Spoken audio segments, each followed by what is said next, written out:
All right, welcome everybody. Thank you so much for being here, and thank you especially to our guest speaker of the day, Gwen Franco, who's going to share with us a little bit about the entrepreneurial mindset and how important it is to really look inward as an entrepreneur.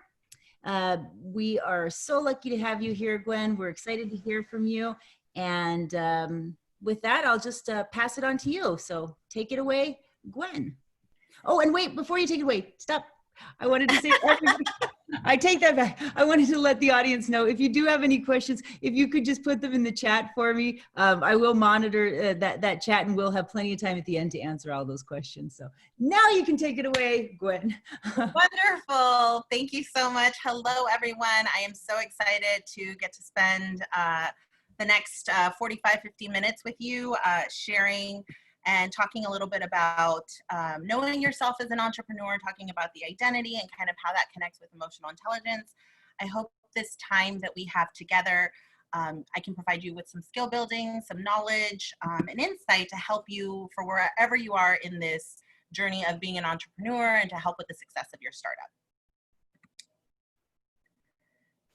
And so in the session, what we're going to be discussing is the identity of an entrepreneur, kind of talk about that, understand what that means, the identity of having being an entrepreneur, then kind of what your entrepreneurial identity is. How do you identify with that? I want to introduce emotional intelligence, talk about that and why that is important to connect with your entrepreneurial identity and supporting that. So how does your emotional intelligence, EI, connect with your EI entrepreneurial identity? And then explore one part of emotional intelligence, which is self-awareness. So let's start off by talking about what is an entrepreneur. So an entrepreneur, when you think of the what, we're talking about what are the attributes and characteristics of being an entrepreneur. And pretty much it starts with an idea, right? It's a person or a group of persons who come up with some form of an idea that meets a need that doesn't exist or makes something better. And they come up with a solution for it, right? Some activities that come with being an entrepreneur, some of the do's of being an entrepreneur, include developing, inventing, launching a business, marketing, and then possibly selling the business to create a profit. If you then want to start a new company or whatever it may be. Those are the what when it's around being an entrepreneur. But what we want to explore is not just the what, but the who around the identity of an entrepreneur. So to start us off, I would like to ask you who you are as an entrepreneur. And in the chat, take a moment and think about this question. Who are you? Who do you identify as an entrepreneur? When asked that question, what comes to mind for you? And if you could type that in the chat, and we'll kind of see what responses we get. Are you looking for like a one word sort of a thing, or? It can be a couple words. It can be a sentence. Just if in asking the question, who are you as an entrepreneur? How would you define that? Maybe a sentence or a couple words, however that may be for you. I'm going to give you like a minute to reflect and to get that in the chat.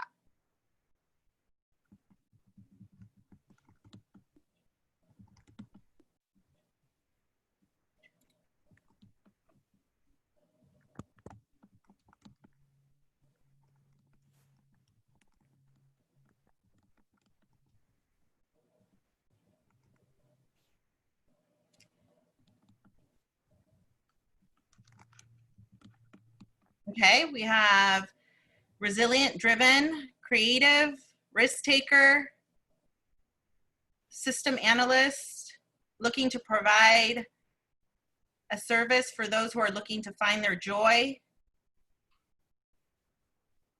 Okay, great. A dreamer, give back to society, focused on education, a change maker. Fantastic. Thank you so much, everyone, for sharing. Content creator and global connector, practical. So there's all these different characteristics, skills, abilities, and motivators that we connect with being an entrepreneur. So let's explore a little bit more based off what we see commonly in who an entrepreneur is. And the who is around the identity that has to do with qualities, beliefs, personality, expressions, and such that make a person. That is what the identity is. So for an entrepreneur, it typically is, your identity is, you are the business and the business is you. That typically is what happens. And what happens is the identity of the person becomes intertwined with the company. A lot of successful founders have said that they'll admit that even their self-worth was unsubstantiated until all their works and efforts and success of the company turned itself into success. So we see how there's a fusion of the person themselves with their company, and it becomes one. And it makes sense because the emotional and mental exhaustion of founding a company, of doing all of those things to keep it going, make it almost impossible to stay objective and keep things in perspective. So inevitably, you're intertwined with your self-identity and the identity of the company, and that becomes one. So in understanding that, let's look at other parts that make up who the entrepreneur is. And other parts of it is what motivates entrepreneurs. What motivates them tends to be these factors here. These are more commonly, and when you were writing your responses of who you were, there were pieces of that were there as to why you're an entrepreneur. If it was around your purpose, your ability to create, your ability to do what you wanted, your ability to make an impact, all these are different motivators that exist for people. And it could be any one or a combination of those that motivate you to be an entrepreneur. When looking at that, we also look at what skills are needed to be successful. And there is a study from the Journal of Small Business and Entrepreneurship where they explored the emotional intelligence of entrepreneurs. And the top skills that are listed there are the ones that they saw to be the ones that made entrepreneurs the most successful. The ones below are other skills, obviously, that are successful. And there are many other skills that are needed in order to be successful, right? The thing is that we tend to focus more on the business skills that are necessary to be a successful entrepreneur. But we need to think about going beyond your IQ, logic, and rationale, and also look at the importance of the emotional intelligence skills. Because in focusing on our development of our emotional intelligence skills, we're also going to help in supporting our identity as a person and not have so much of a loss of identity with the company because it fuses together. And then that can result in the isolation, that can result in feelings of failure and such. So we want to focus on these other skill building, our emotional intelligence as well, just as much as we do with our business skills.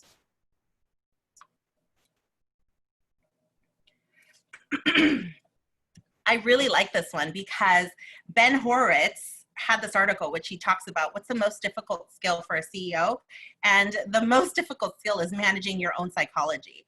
And it says here, it's like the Fight Club of management. The first rule of CEO psychological meltdown is don't talk about the CEO psychological meltdown. So what this does is this creates a limitation to who or what the entrepreneur can be, right? So the emotional part of the business venture isn't given as much importance or development when you're creating your business. And you need to give that nourishment and development to help you have long-term success, to have that longevity, to have that well-being, to create a successful business, and essentially to maintain your identity throughout this journey. Let me introduce emotional intelligence now so we can talk about that and you can see why that is important. So emotional intelligence is having the ability to understand and manage your own emotions and those of people around you. So people with a high degree of emotional intelligence know what they're feeling, what their emotions mean, and how that can affect other people. So for people who are in leadership positions, and as somebody who's starting a business venture, you may not have people that you supervise necessarily, but in working with other people, in selling your product and negotiating, things like that and everything, you are stepping into a leadership role. And it's essential to be able to manage your emotions and read others in order for you to be successful. So think about it. Who's more likely to succeed? Is it going to be someone who shouts at people when they're under stress, or is it going to be someone who stays in control and is able to calmly assess the situation? it's going to be the second example, right? So emotional intelligence is that something that's a bit intangible, and it affects our behavior, how we manage social complexities, make decisions, and achieve results. So when you step into this role as an entrepreneur, but you're also a business partner, a negotiator, an inventor, a colleague, a boss, a salesperson, a coworker, all these kinds of things. And in all these relationships, you have to have the ability to recognize your emotions as well as the emotions of your customers for your business to be successful. It also plays a huge role in your self-motivation and your ability to self-motivate, which is necessary for an entrepreneur because you need to be motivated to grow your company and to move your company forward. When it comes to emotional intelligence, there are 4 parts to it. It's personal competence and social competence. Personal competence is self-awareness and self-management. And this has to do with the self. These 2 skills have to do with the self and how you stay aware of your emotions and manage your behaviors and tendencies. So with the self-awareness, it's what do you see? It's your ability to see within yourself and how you feel. When it comes to the self-management, it has to do with you, okay, you're now aware of how you feel. How do you then act accordingly? What is your reaction? When we go to the social competence, that is social awareness and relationship management. So that's your ability to understand other people's moods, behaviors, and motives in order to improve the quality of your relationship. So social awareness is your ability to pick up on others' emotions and understand what's going on with people. And then once you have this awareness, you have to use this information to manage other interactions and relationships with people successfully.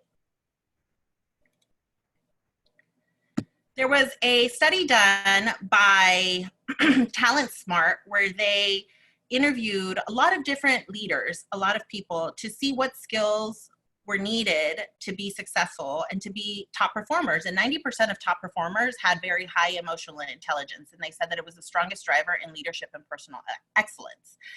And so these are all the skills that they determined were influenced by higher levels of emotional intelligence, and thus led to higher success. So when we look at these, and I apologize because the image is not as clear as I would like, when we look at these different skills, whether you are an entrepreneur, you're internal with a company, a leader, whatever it may be, these are all skills that you're going to utilize in the entrepreneur identity when you're stepping into that, when you're creating your company, when you're selling your product, whatever it may be. These are all still skills that are important. And so if you want to be a high performer, you have to connect that to your growing your emotional intelligence.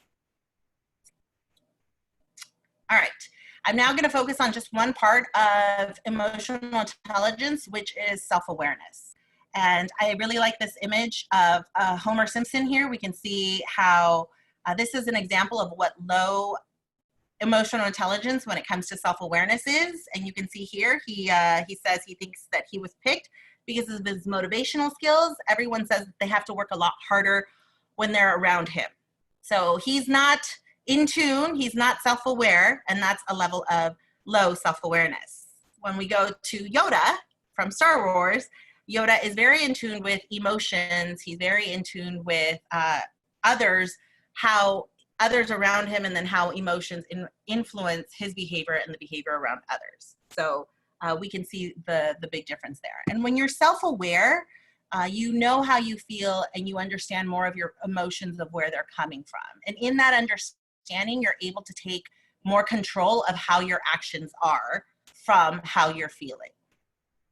So we're gonna do a little quiz for you to see how your self-awareness is. So this little quiz, if you have a piece of paper or something to write with. And so each question, you're gonna read it for yourself and then rate yourself, whether it's a 0, a 1, a 2, a 3, or a 4. There's the range.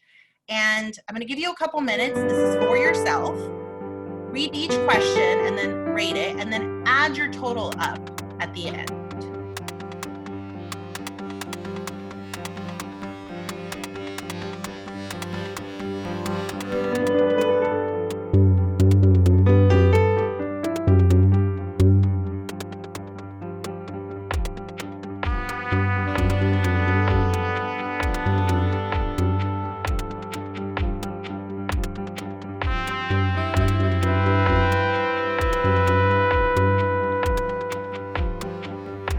we need some kind of some background music playing, maybe something like this.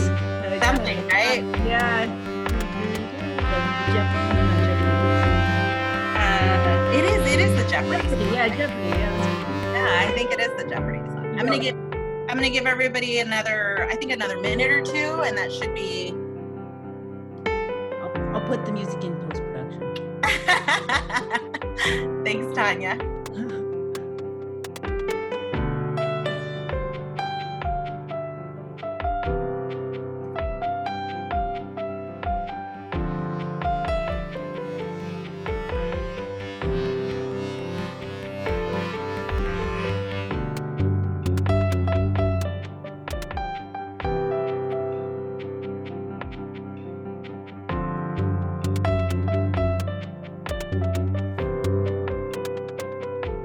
Okay, I think, is that enough time?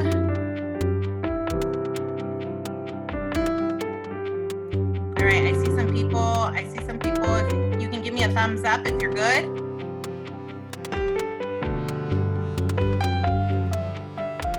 All right, we're good with time. Okay, so let's look at the scores here. So if you're looking at the measurement, right, anywhere from 0 to 24, this is an area for enrichment. So it requires some attention and some development. Anywhere from a 25 to a 34, effective functioning, consider strengthening. From a 35 to a 40, enhanced skills, uses leverage to develop weakness.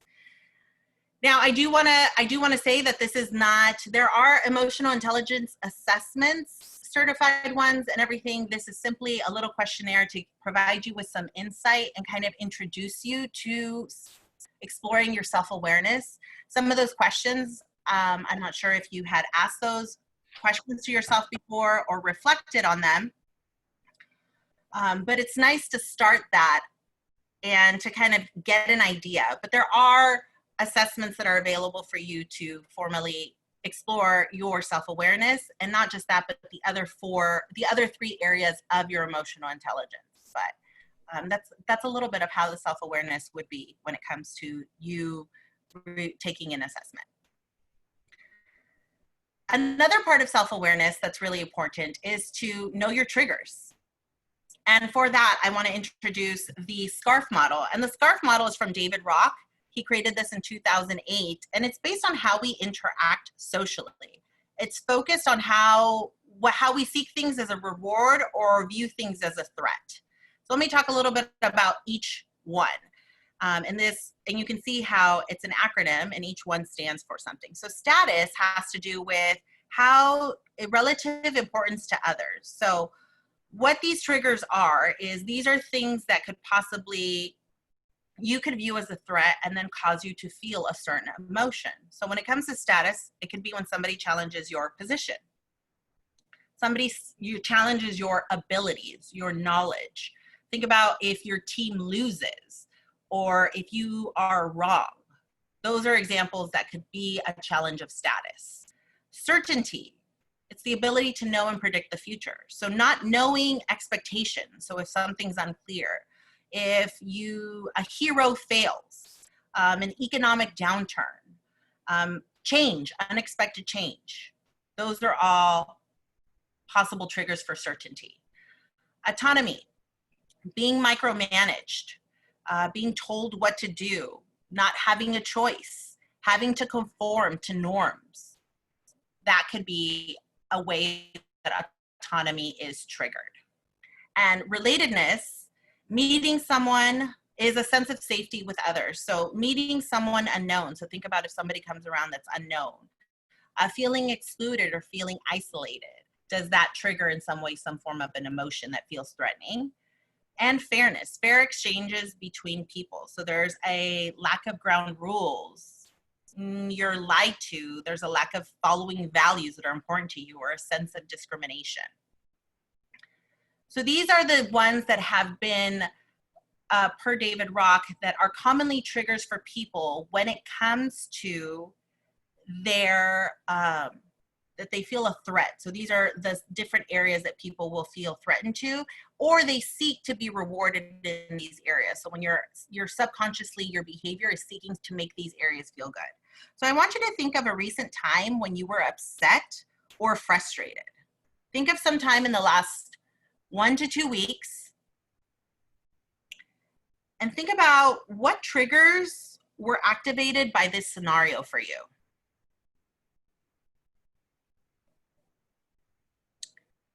It could be a combination, it could be just one, or when you're thinking about it, think about, if you think of that scenario and you identify, and then start thinking about other scenarios, you may find a pattern of a common trigger for yourself. Would anybody like to share a trigger for yourself?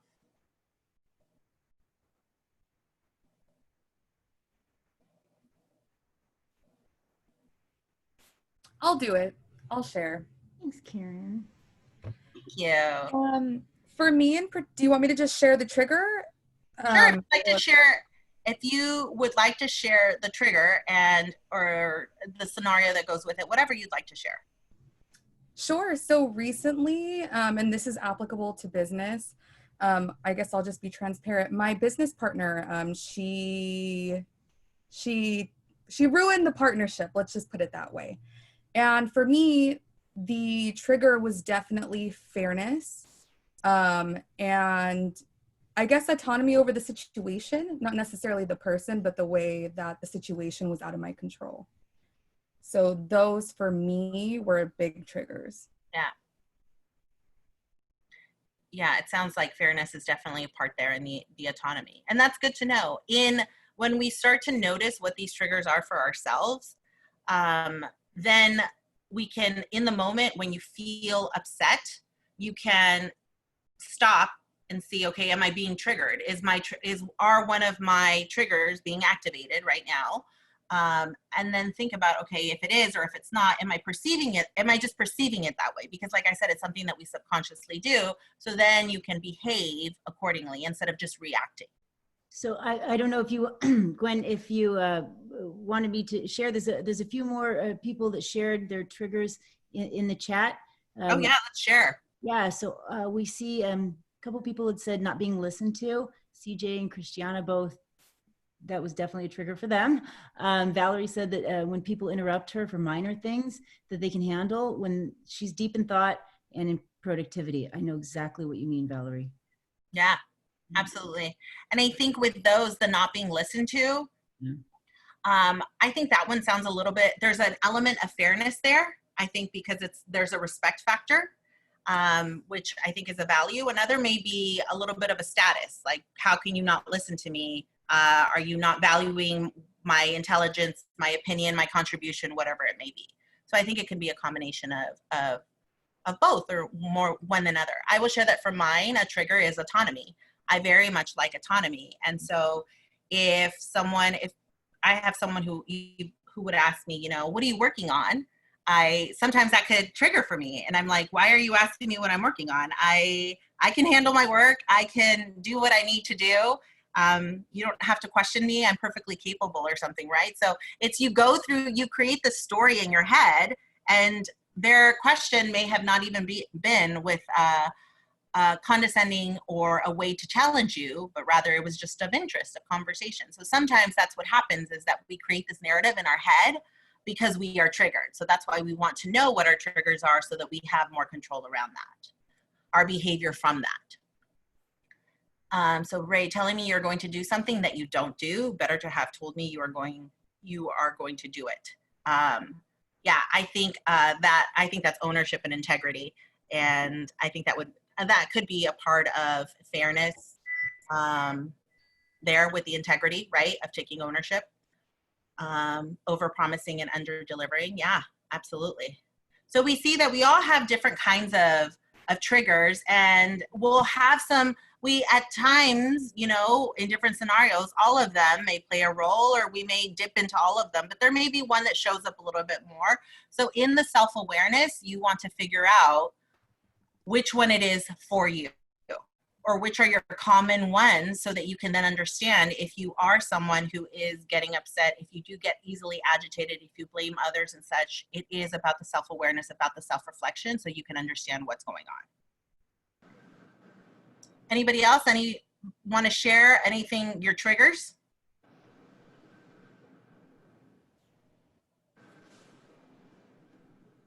All right.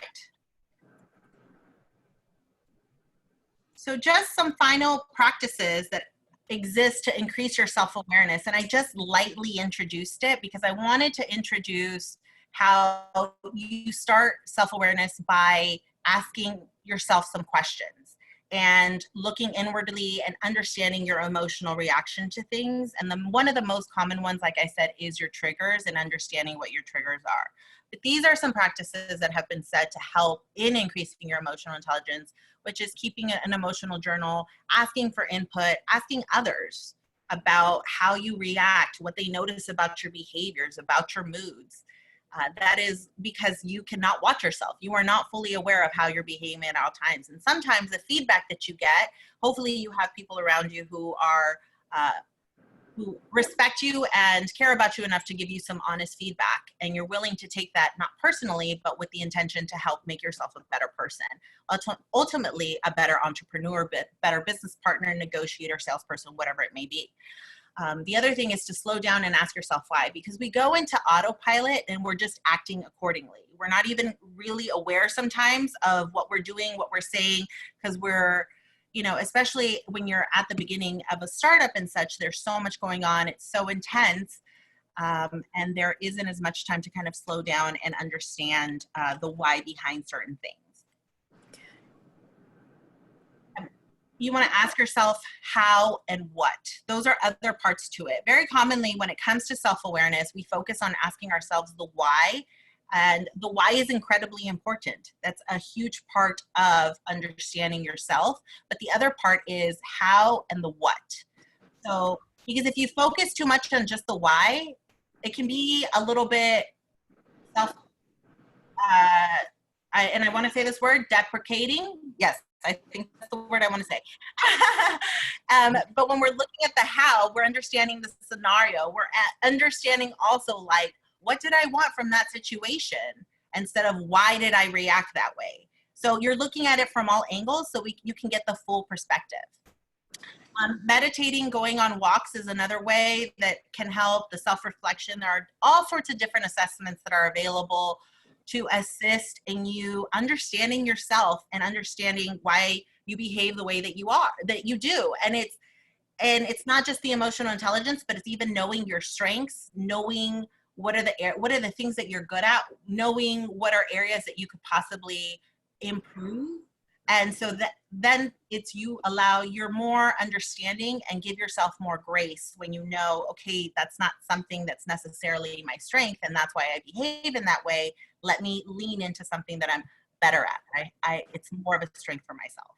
And last but not least, I have there to know your triggers. Knowing your triggers, I think, is just such a huge thing that we don't take the time necessarily to explore and to understand. And something as minimal as that can help you in all sorts of relationships, not just as an entrepreneur, so that when you are triggered, you are able to recognize it and reflect, and then act according to how you would like to show up as a person, as an entrepreneur, as a fellow human. So I leave you with this. We will have questions if there's any questions, but I leave you with this quote because I really love this, which was, yesterday I was clever, so I wanted to change the world. Today I'm wise, so I'm changing myself.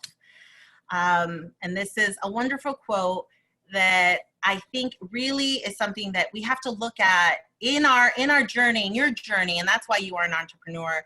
That's why you want to make an impact. You want to do something better for people. You want to help people with a need, a service, help the world and such. So in that, focus on yourself as well, and focus on the identity that you have and taking care of yourself, so that you enjoy this journey and come out of it successful in all ways.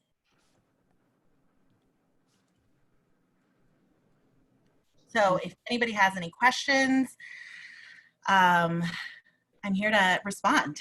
I stayed perfectly on time. I'm so excited. That was great. Right on time. We have plenty of time for questions. A little over 10, almost 15 minutes. If anybody has questions, wants to chat about any of the things that we covered, you can put them in the chat box, or just make sure if you're going to ask the questions to unmute yourself. Yes. Any questions, anything related, I am more, I have my contact information there, my Instagram, my Twitter. You can look me up on LinkedIn as well. My little company is called Craft Leadership because we're crafting the best leaders. And it was my honor and pleasure to chat with you all. I have a question. Yes. So what's kind of interesting about this, I've been through a lot, and this was actually very, very well put together, by the way. Thank you. Oh, thank you. And so the bigger challenge for me is having been up and down the ranks of leadership, both in large companies and my own company. The challenge is that I kind of know myself, and I can kind of see where this is, and I know my weaknesses and my strengths.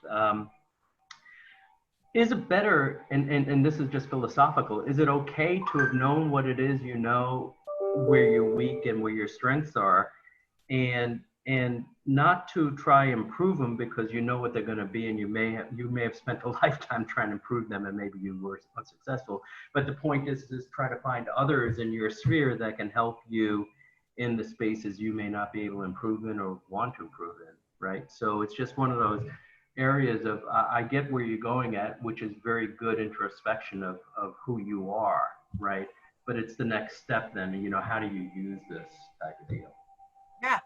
And I agree very much. I love Strength Finders. I love the strengths philosophy where you're focusing more on your strengths and understanding your strengths so that you can put yourself in roles and situations and create strong teams where people are sharp. And because our weaknesses, it's not something that you need to focus on developing, but what we tend to do is focus so much of our energy on our weaknesses, and our weaknesses aren't necessarily ever going to be at an exceptional level. And sometimes you need to give them focus if it's hindering the success of whatever it is that you're doing. But if not, that's why whatever you're good at, use that and bring people around you that have those skills that you don't, so that you're successful. And I think it just starts with getting to know yourself in general. And then from there, as you progress in your self-awareness and understand, okay, these are my strengths, these are my weaknesses, these are my areas. And then you're going to connect it with, okay, this is what I'm trying to do with my project. This is what I'm trying to do with my company. This is what the impact that I'm trying to make. What do I need to bring to the table? And what do I have that's going to help me achieve in that? I don't know if that necessarily answers your question. I hope it does. No, it reinforced it, because basically what I heard you saying is that spending too much time on the negatives of what you are could be costly. And think about it in the startup scenario, right? Yeah. You can't be spending a lot of time on your own negatives, but maybe you're not the right CEO or the CIO or whatever C role you are. And so if you can't overcome them, then having a partner that can do that stuff or whatever it's needed to be done, then you need to be aware. I mean, this is where I think what you just did, it comes in so handy, is a self-awareness, of self-assessment of what you're really capable of, and can you bring your startup to the next level, you know? Yeah. So, sorry, I didn't mean to interrupt there. I was just going to say, Gwen, would you mind switching back to the slide previous? Sure. Thanks. Yeah. Yes, sorry, I didn't mean to. Oh, wrong way. We got out, but it's okay. We're back. Here we go. Thank you. Here we go. Yes. Yes, I very much agree. And I think, and that's another pressure that I think entrepreneurs put on themselves, that you think you have to be good at everything. You have to be able to do it all. And at one point, it's possibly true that you do, but I don't know how realistic, and I don't know, that's where burnout comes in, right? That's where then it gets, you become this person that you don't want to be, because you're not being as successful as you want to be. You're working way too much, you feel isolated, you feel all these things. So it's be real with yourself, and you're just going to be happier as well. You're going to have better relationships with people. There's so many resources, and the rec center, you know, Tanya, and all the work, all these courses and everything that they're offering are ways that you can help yourself in enjoying this journey much more, and finding people who can support you so that you're not miserable. You're not and burnt out. I can give an example. I can give an example in my own space, right, of a startup, because what happened, and this is to Alec, if you're asking. Yeah, I was just going to ask, Alec was asking, just so everybody knows, Alec was asking an example of when a lack of emotional intelligence has costed you in business, has costed you. So we had a marketing meeting about 2 weeks ago. Thank you, Tanya, you know, part of your forum. Really good questions, by the way. And part of it was, what is it that we can actually spin a little bit better to be able to approach the COVID issue and have our startup be more accessible at an earlier date? And what I was hearing from my CMO and my COO was, I don't know that we can be ready by September, but we can still sell into it. And I did not want to hear that, right? That's not what I want to hear. And so I could have just blown a gasket, which I almost did, but you know, it's just like, what do you mean we can't do this? I'll just go, you know, code the shit out of it and blah, blah, blah. But the point is that you have to kind of take a step back and listen to the other people around you. And like you said, slow down and ask yourself why and all of that. And it's so easy. This is what I'll tell you. This is my second startup or third. And the challenge is that there are always going to be environmental issues that hit you, and you're never going to know where they're going to come from. And when they do come, if you're not aware of yourself and able to tamp down some of your most egregious examples of how you act out, you're going to have people leave your team. Yeah, absolutely. Absolutely. And, yeah, you have to be the, you know, the veneer, right? Sometimes, and say, oh, that, okay, we'll worry about that. And like inside you're crumbling, right? Yeah. Exactly. And it's like so ultimately, I don't think anyone's here necessarily starting a startup with the intention for it not to succeed. You want it to succeed, right? And in success comes bringing people on, adding people to your team. And I don't know if anyone has had an experience with a bad boss, with a bad leader, and you know what that feels like. So already in preparing yourself for that, right? So that's not who you are. So start the work now. Start behaving in a way so that you're not 10 years later, the CEO of your company, and the company is, you know, suffering, and people are telling you that you're the worst boss possible. And then that's when you start to change. That's when you start to work on yourself. Build good habits right now. In the beginning. So I have a question here from Ahmad who just wanted to ask for a clarification question. So is the ability to put himself in other people's shoes, is that what you would refer to or relate to as emotional intelligence? Is that a component of emotional intelligence, that empathy, that understanding? Yes, absolutely. And I think that would come with the social competence, and that's in the relationship management, right? Because you're able, in putting yourself in someone else's shoes, you're trying to connect with their emotions and what they're feeling so that you can then act accordingly. So that is absolutely a part of emotional intelligence with relationships with others. Yes. And Julie asks, in what ways have you maybe introduced these topics with student venture groups? I'm sorry, one more time?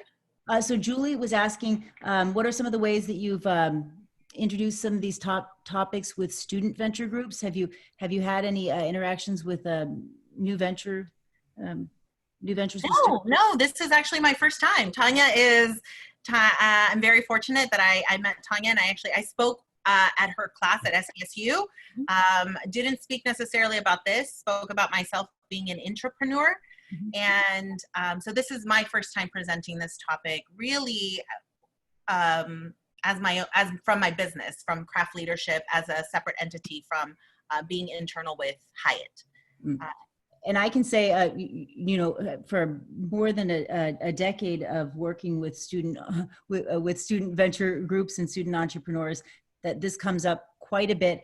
And if you are an entrepreneur and you're not talking about emotional intelligence, you're leaving a huge piece of the puzzle undone. This is something that if it's not addressed, it will become an issue later.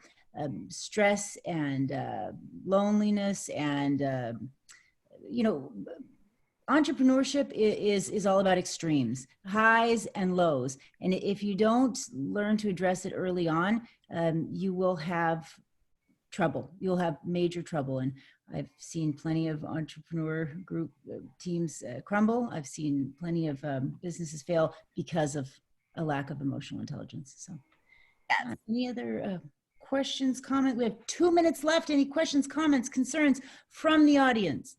You have 2 minutes. Get them in, everyone. Yes. And I just saw one more comment there. It was from Ray that said this was, in his humble opinion, that this was probably the most constructive class for the course and should be done early on. Agreed. Thank you so much. It was my honor to share this, and I would love to even develop this content more so that there's an exploration of all the parts of emotional intelligence and how that correlates to the journey that you're currently on as entrepreneurs. No, and I'll tell you, the most important thing, Gwen, is I've been around the block a few times, but it's always the most important thing to remember as an actor, as a CEO, CFO, CMO, CTO, whatever the hell you are, you have to step into that role and you have to play that part. And it's so easy. I mean, when you think about it, it's easy to say, oh, yeah.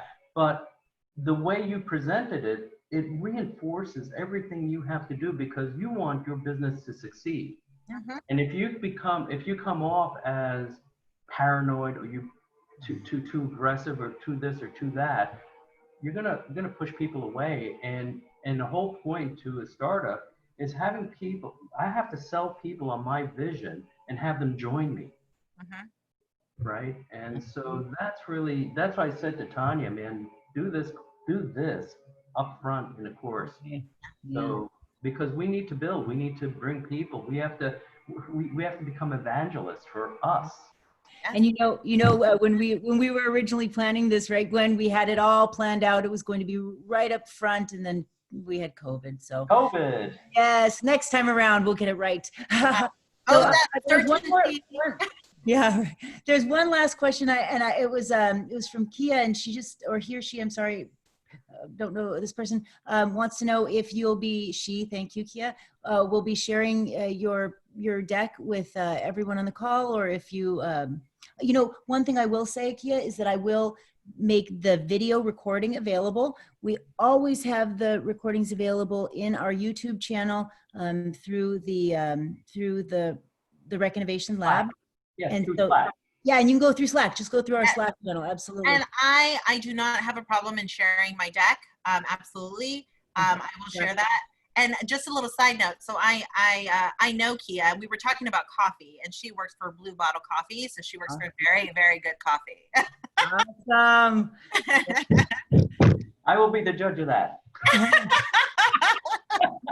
I actually have to buy coffee, so this is a good time. Give me a link to it, and I'll go look it up. Maybe I'll buy it. Blue bottle coffee. I am so specific. So I used to do a lot of traveling for conferences and things. And so any city I would go to, I would actually go to their local roaster, and buy beans from there and try it out, because there's so many good roasters out there right now. Yeah. Wonderful. Oh, by the way, the Thunderbirds are flying over. Yes. Right now. Right now. 10 minutes. In 9 minutes. 9 minutes. 9 minutes, everyone. Go watch them. Enjoy. It's a beautiful thing. So yeah. Thank you, everyone. Yeah, go watch the Thunderbirds, and we will see you all very soon. Thank you to Gwen. Thank you to all for being here. I will put this video up. You'll see it in the Slack channel within 24 hours maximum. And the address for the Slack channel is there now, and so is the address for that Blue Bottle Coffee. We'll see you all soon. Take care. Bye. Take care. Bye. Bye.